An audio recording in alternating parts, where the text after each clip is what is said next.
একজন কাঠুরে ভিড় হওয়া গোলমাল দেখতে এসেছিল, কিন্তু পরের মুহূর্তে এমন কিছু ঘটল যা সবাইকে চমকে দিল। তার বোকামিতে একজন মানুষের মৃত্যু হয়ে গেল। লোকজন চিৎকার করে বলতে লাগলো, আরে এ একজনকে মেরে ফেলেছে। এ কথা শুনে সেখানকার শাসক শিবু রাজার দৃষ্টি ওইদিকে গেল। প্রহরীরা সঙ্গে সঙ্গে কাঠুরিকে ধরে রাজার সামনে হাজির করলো।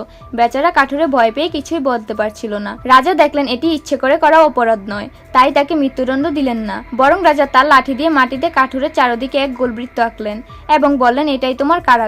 প্রহরীদের আদেশ দেওয়া হলো যে তাকে এই বৃত্তের ভেতরেই বন্দি রাখা হবে। কাঠুরে অবাক হয়ে গেল। সে ভাবতে লাগলো, এ তো শুধু মাটিতে আঁকা এক গোল দাগ, এটা থেকে পালানো এমন কি কঠিন।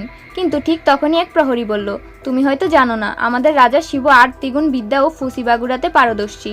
তার তৈরি করা বৃত্ত থেকে না কোনো দেবতা বাঁচতে পারে, না কোনো মানুষ। পৃথিবী হোক বা আকাশ, কেউই এর বাইরে যেতে পারে না। তখন কাঠুরের বুঝতে বাকি রইল না যে এটি কোনো সাধারণ কারাগার নয়, বরং সমগ্র ব্রহ্মাণ্ডই যেন তার বন্দিশালা হয়ে গেছে। তো কাঠুরে এই বিপদ থেকে নিজেকে কিভাবে বাঁচাবে জানতে হলে ভিডিওতে লাইক করে চ্যানেলটি সাবস্ক্রাইব করুন।